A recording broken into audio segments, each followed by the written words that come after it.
Hi everyone. Thanks for coming to my talk. My name is Balazs Kiss and I work for a company called Cinevas. And I'm going to talk about the sound of audio programming and developing perfect glitch. I'm going to explain the subtitle later in the talk. So let's get started. On this slide, I just put some scary words. So let's take a moment to appreciate the feelings that we have towards these words. And I think these are all words that connect us all together, and we deal with them every day. And since we are dealing with them every day, the best is to make friends with them. And one way to make friends with them is to take a closer look and understand what kind of coding mistakes can produce these sounds. And let's look at them more closely and try to enjoy them a little bit. So in this talk, we are going to do that. And we are going to take a look at some of these sounds. We are going to listen to them. And we try to learn something about them. I don't have very good long-term memory, but I definitely remember my first audio glitch. It was about 15 years ago when I started using a Linux computer, and I found out that on Linux everything is a file, and even the sound card appears as a file in the file system, which is very interesting because then you can take a sound file and just route it to the sound card. So I tested this command in the terminal on Linux, and it sounded something like this. And now I'm going to play it.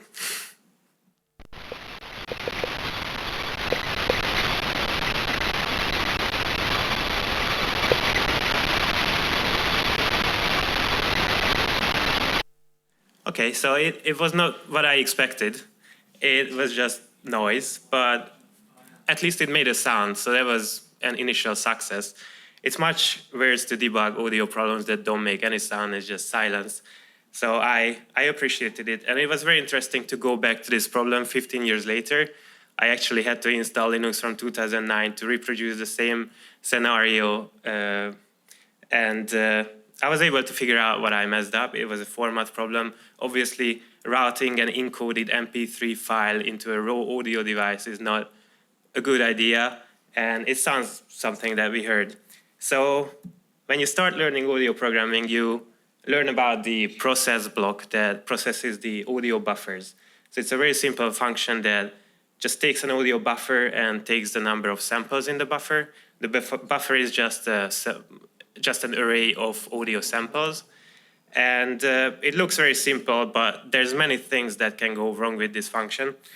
And at Cinevas, we integrated many audio libraries, and all libraries have their peculiarities. And definitely there's problems coming from the different formats that you can use in the buffer, and also with the number of buffers parameter.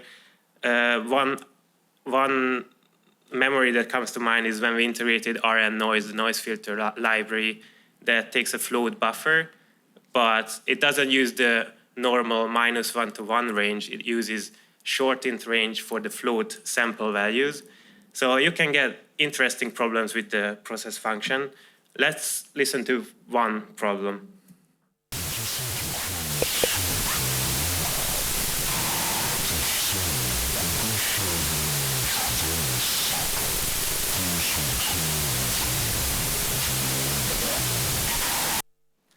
Okay, so this sounded really bad, and there was some loud static noise, but behind the static noise we could hear the actual speech that we were hoping to hear. And we could hear that it sounded very demonic, and it was very deep and also slow. So what was wrong here is that we were reading a float 32 buffer as it was in 16.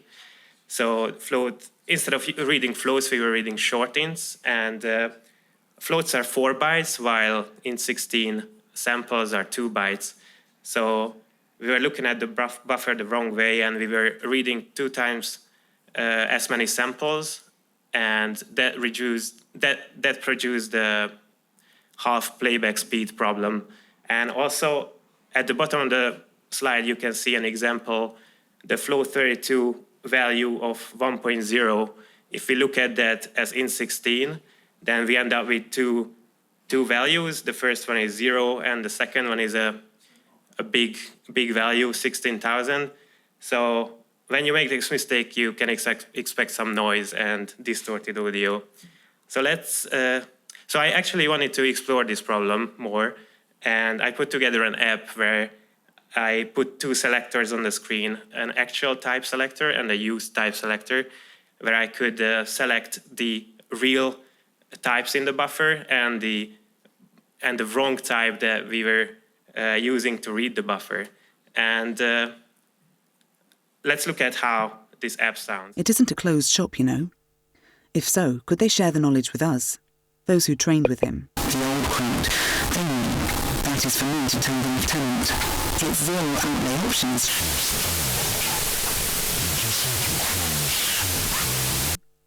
If so, could they share the knowledge with us, those who trained with him, the old crowd? They knew. That is for me to tell the lieutenant. It's zero outlay option, it's just that. It isn't a closed shop, you know. If so, could they share the knowledge with us?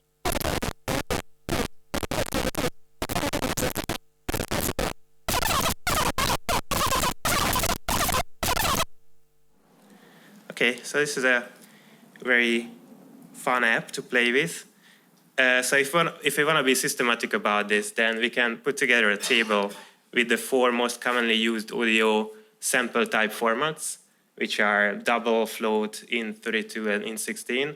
And in the diagonal, we have the cells where when we read the buffer correctly. So there it just sounds normal. But what's interesting is the other cells. And with the previously shown app, I was able to listen to all the combinations and make some notes how they sound.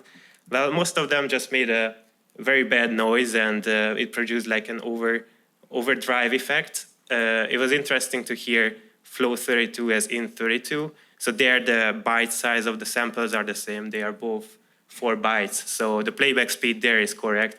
But in all the other cases, the playback speed gives us a clue about what's wrong. So yeah, this is an interesting exercise. I think these could make some good interview questions as well, like what happens when you play like float 32 as float 64. Let's listen to another problem. It isn't a closed shop, you know. If so, could they share the knowledge with us, those who trained with him, the old crowd? Okay, so in this case, it didn't sound too bad, but it was having the demonic voice with the slowness as well. So what was wrong here is that we were reading the buffer with the wrong sample rate. And I put together an amazing animation about this problem. So the arrow is gonna be showing the reading speed of the buffer. Brilliant. So if we read the buffer with the incorrect speed, then we are gonna end up with either a deeper voice or a higher voice. And if you just have this problem with some instrumental music, you might not even notice if you accidentally use 44 kilohertz instead of 48. But if you mix up 48 with 16, you're definitely gonna hear it. And if you have speech, then you're also gonna hear it. So I went ahead and put together a sample app where I could play with this problem as well, where we have an actual sample rate selector and a use sample rate selector. And I could play around with different sample rate problems. It isn't a closed shop, you know. If so, could they share the knowledge with us? Those who trained with him, the old crowd. They knew. That is for me to tell the lieutenant. It's zero outlay option is just that. It isn't a closed shop, you know. If so, could they share the knowledge with us?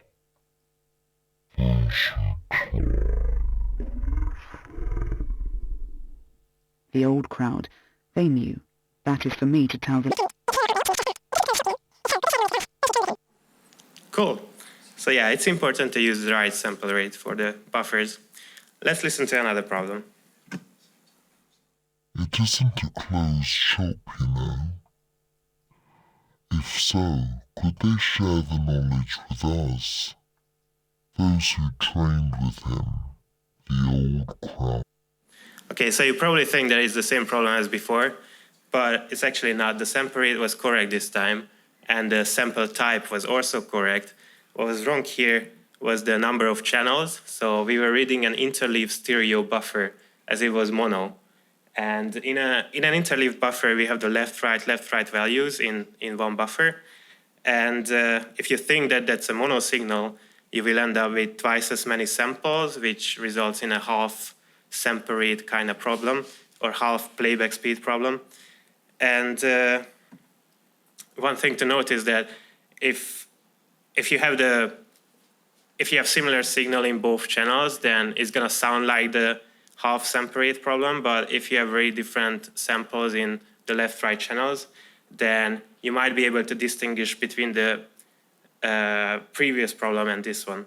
And another problem that can come up here is when you read a mono buffer as an interleaved buffer.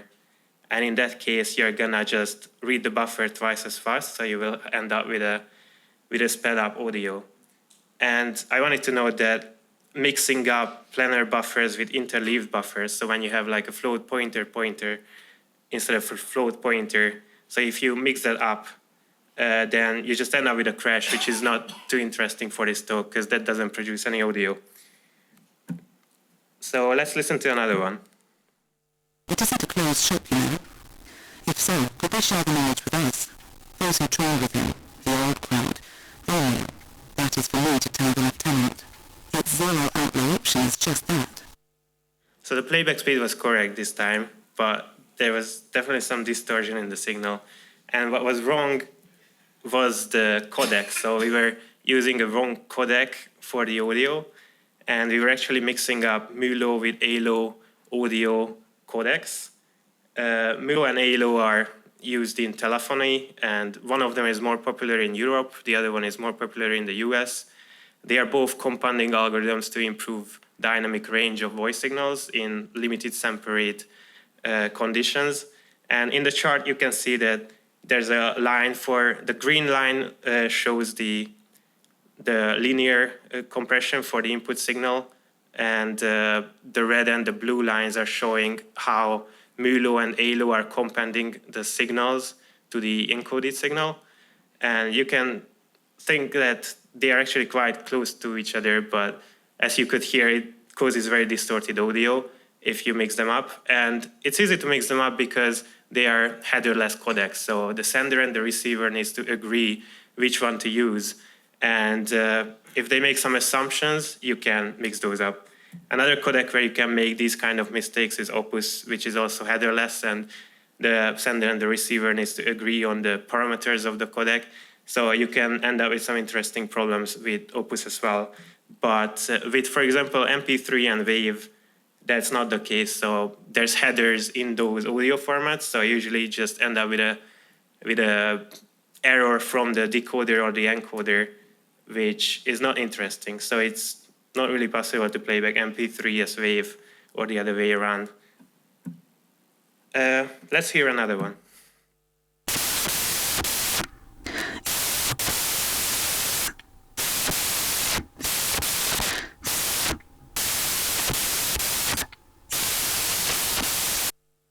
Great. So this was the same voice signal that we heard before. It sounded very noisy. It was completely noisy. But between the static noise sections, we could hear some pauses, which is interesting. So the zero values in the signal were correct.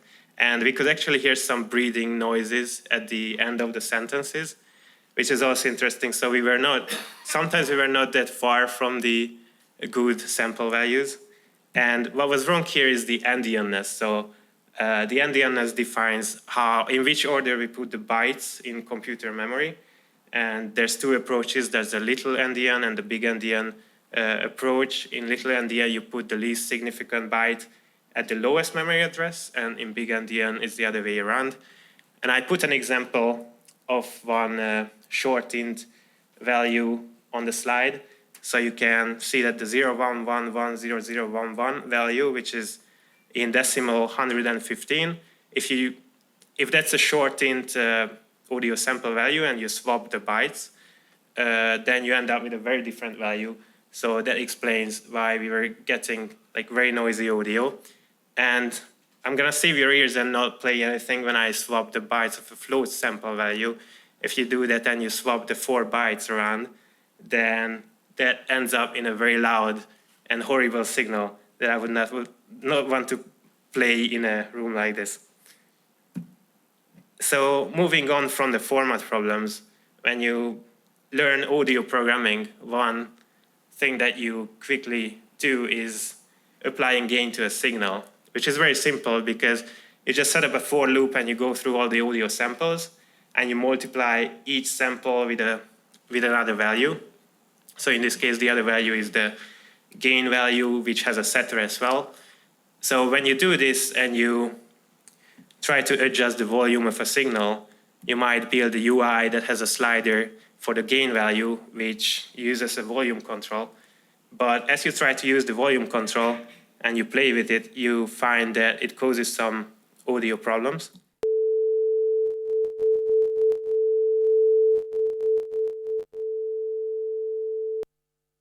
Okay, so I hope you could hear the crackling in the sine tone. And that's a very typical mistake.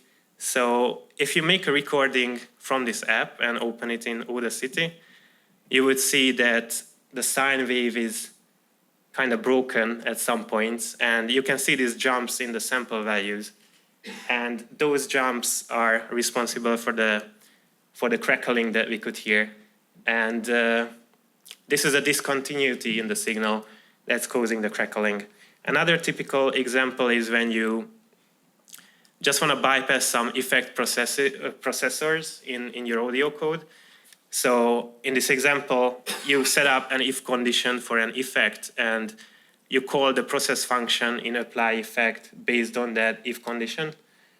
And when you do this and set up a UI and you add a toggle switch for the effect, and you start play with that, you hear that it's not perfect.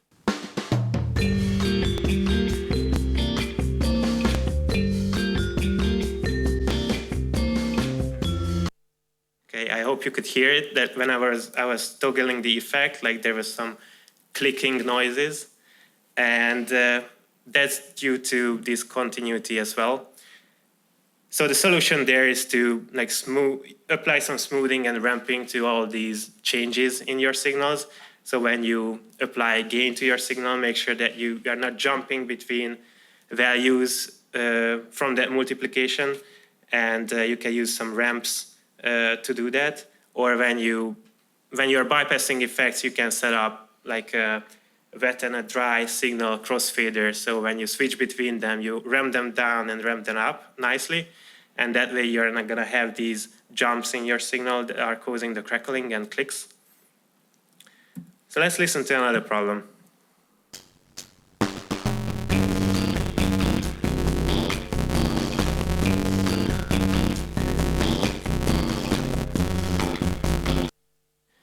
Okay, so this was interesting again. It was very distorted. If you make a recording and look at the signal and visually inspect it, you would see this. So it looks like part of the signal looks normal, but there's these sections where it's just zeroed out. So we are basically missing half of the signal. And this problem is usually originating from code like this. So the memset and the memcopy functions are very popular for dealing with audio buffers.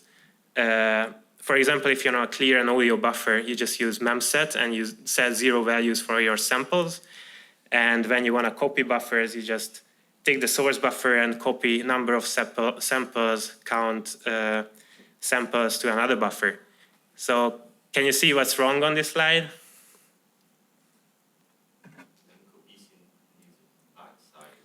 Exactly. So we were mixing up bytes with samples. So memset and memcopy, they are designed to do byte operations and not audio sample operations. And it's so easy to forget that multiplication for the size of and the sample type. So it's a very common audio mistake. And in the example that we saw before, so we were missing half of the signal. So that was a short-in signal, which is 2 bytes per sample. So we were missing ×2 in memset and memcopy for number of samples. And on this slide, we see size of float, which float is 4 bytes. So if we miss the size of float multiplication, then we are missing 3/4 of the signal. But I listened to both problems, and surprisingly, they sounded very similar. So it was interesting that if we miss half of the signal or 3/4, they're pretty much the same. So let me talk about developing perfect glitch a little bit. So the story about that is that I was working on an audio feature, and I ended up with a glitch that I could not resolve, but I showed the app to another more experienced audio developer, and just by using the app, he was able to tell me that, oh, I was missing a multiplication in the memcopy function. I was missing a size of multiplication. And that started me thinking that it was so surprising that he could just tell me what was the coding mistake just by hearing the glitch.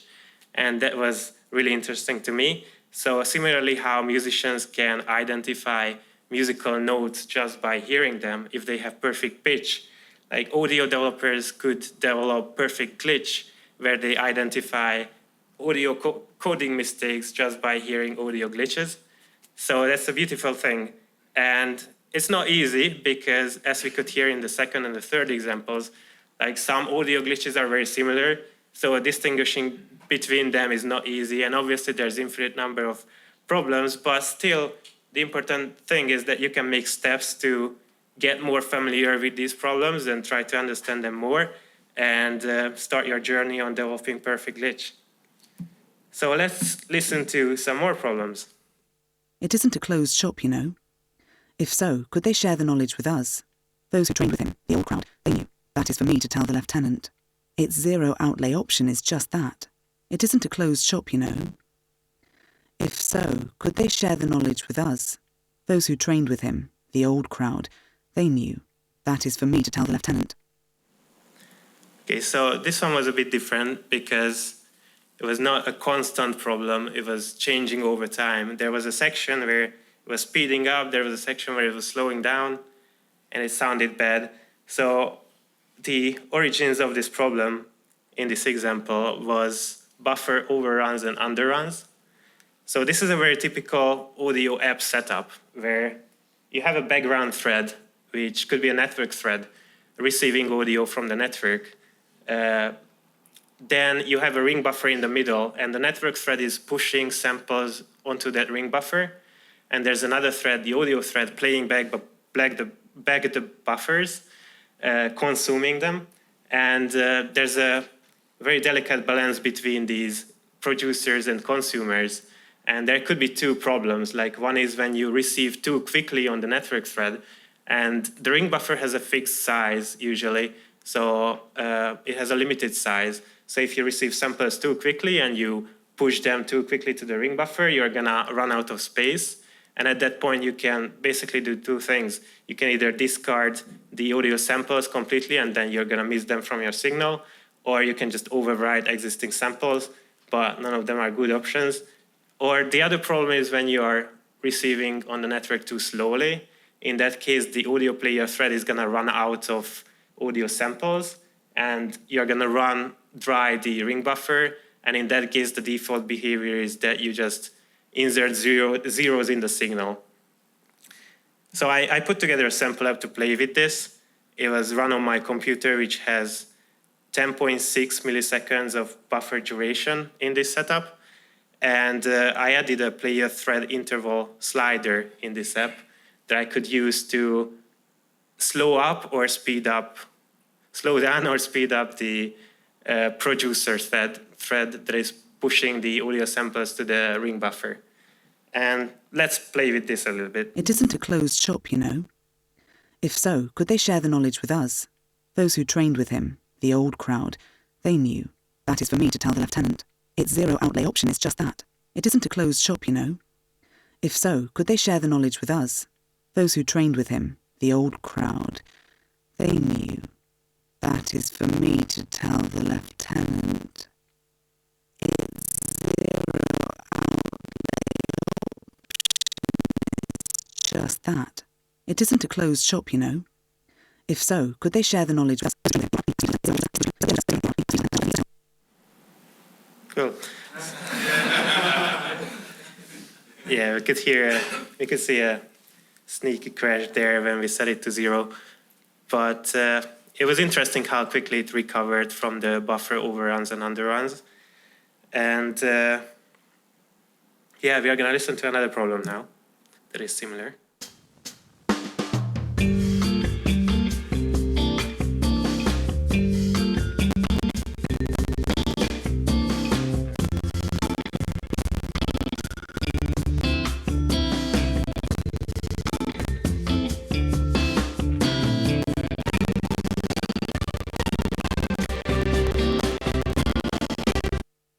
Okay, so it sounded similar, but it only slowed down a couple of times.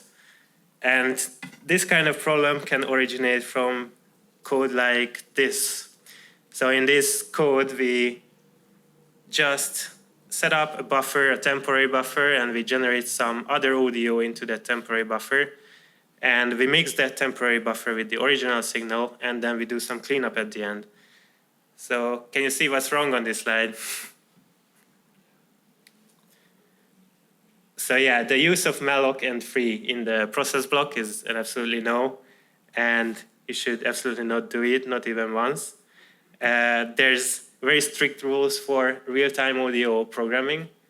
Just to recap, there's many good talks at ADC about all these rules, very detailed talks, but just to quickly reiterate all of them, or not all of them, but some of them, you cannot do memory allocation, and you cannot do locks, you cannot use network or file I/O, you cannot throw any exceptions in your code, you cannot do system calls. Basically, these are all because you just don't know how long these are gonna take, so you need to assume the worst and not even use them. Yeah, you cannot use slow algorithms, and you always need to assume the worst case algorithm complexity. And you should even not use a non-real-time OS, but Mac OS and Windows are non-real-time, so what can you do? You just use those. And one way to abuse these rules is that you put a sleep in your audio callback. So I set that up, and I set up a parameter that is a duration microseconds parameter. And I was playing with this and put together a sample app where I just added a slider so I could experiment. Like at one point, it starts sounding bad, and let's hear that.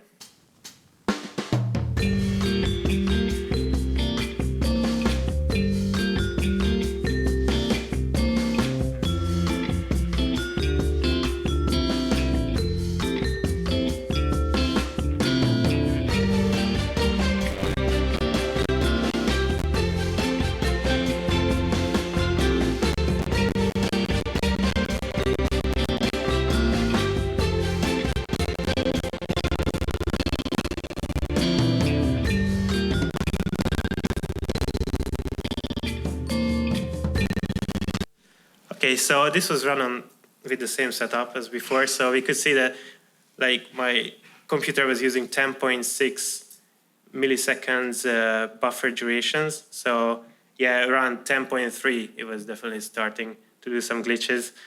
So it's a good way to measure like what you can do in the audio callback, but obviously this is something that you should not do. Although I think like everyone should try it at least once. Another thing that we could do with the real-time thread is to just try to allocate as much memory as we can, which can be an interesting experiment. So I put together this code that has two parameters, the number of buffers and the buffer size. And in the first block, I just malloc that many buffers, and at the end I free those. And there's a middle section where I have a flag to use those buffers, because I found that if I don't write to the buffers that I allocate, the operating system actually does some optimizations, and then it's not blocking the thread that much. So I put together an app for this as well, and the second slider for the buffer size is set to 1024, which is 1 kilobyte, and the top slider is adjusting the number of buffers that we allocate on the real-time thread. So it's an interesting experiment to find out like how much memory we can allocate on the real-time thread without hearing a problem.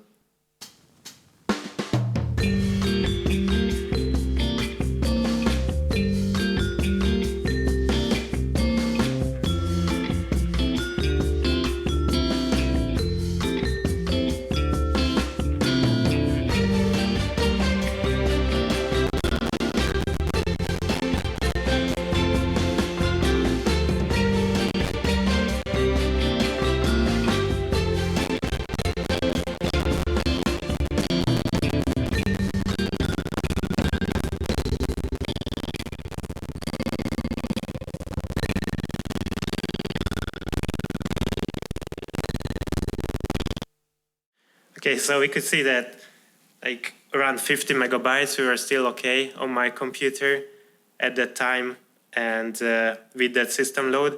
But obviously it's not suggesting that you're okay with allocating 50 megabytes on the real-time audio callback. But it's interesting to measure like what these devices can do. And it was completely giving up above 70 megabytes. And one interesting learning from this is that like we couldn't hear any problems below 50 megabytes. And that's a problem because you should not even call malloc and free once in your real-time audio callback. And it's very hard to notice if you don't hear any problems. And yeah, if you just alloc like 1 megabyte, you would probably not notice. So yeah, there needs to be some other techniques to completely rule out the case when you have these kind of problems. So another thing that we can abuse in the real-time callback is logs. So I was interested how many logs I can do in my real-time callback.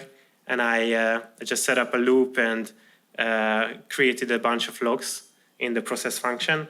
And I set up an app for this as well. So when I ran this, I could tell how many logs is still okay.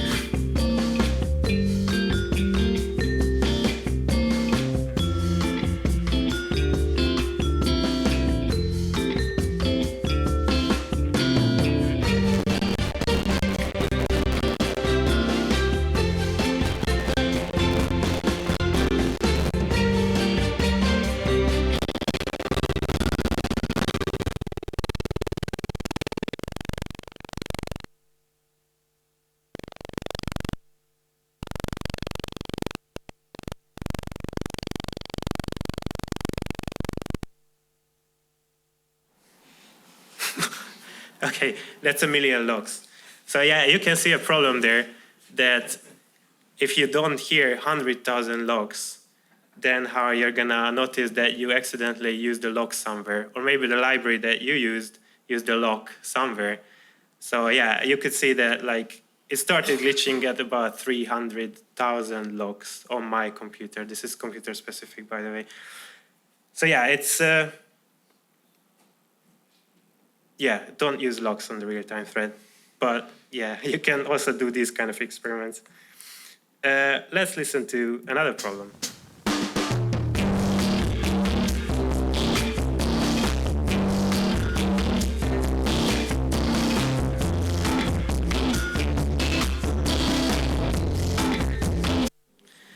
Okay, so what's wrong here?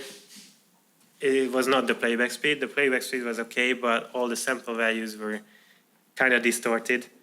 And if you inspect the signal in Audacity, you would see this. This is another common problem, clipping. So when you have too large sample values and you get rid of the peaks of your signal, then it sounds very distorted.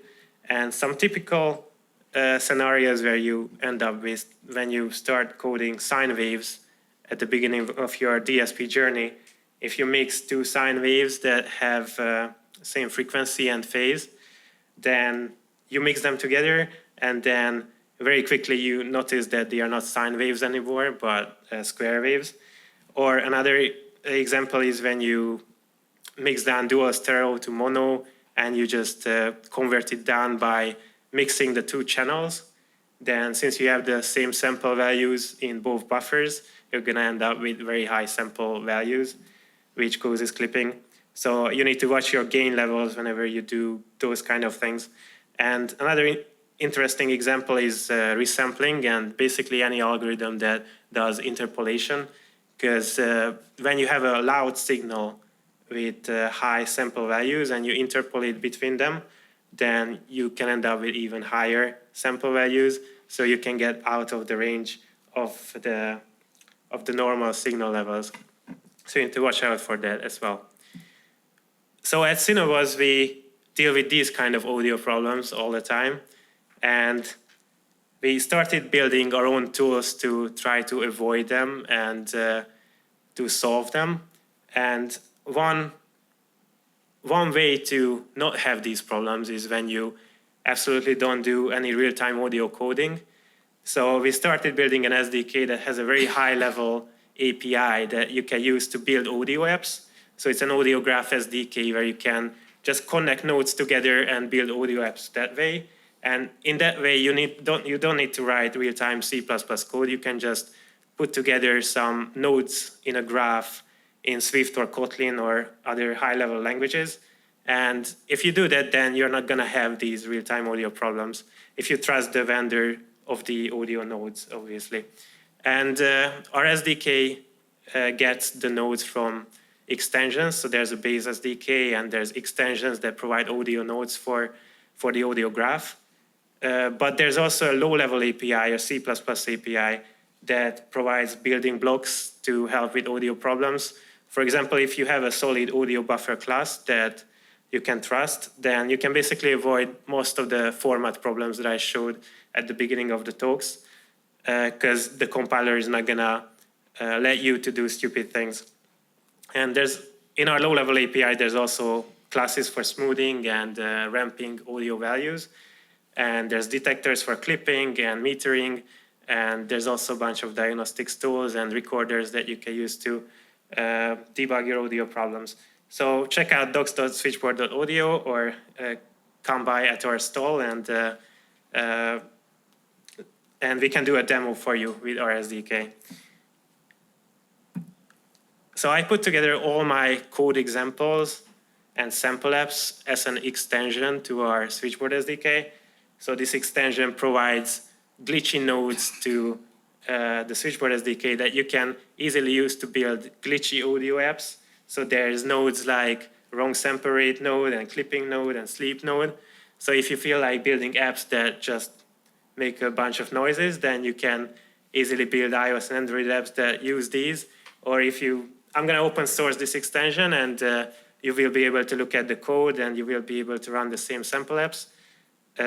So if you want to start your journey on developing your perfect glitch, then you can look at how these audio glitches are put together.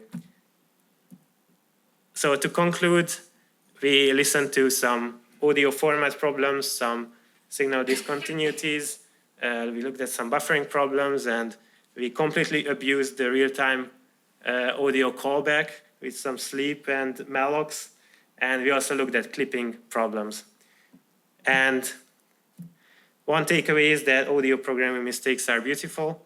And I'm usually very scared of making mistakes, but yeah, if I give a talk about mistakes, the more mistakes I do is the better.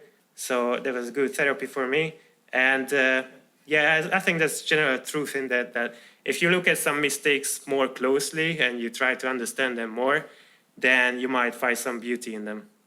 So that's my talk. Thank you very much.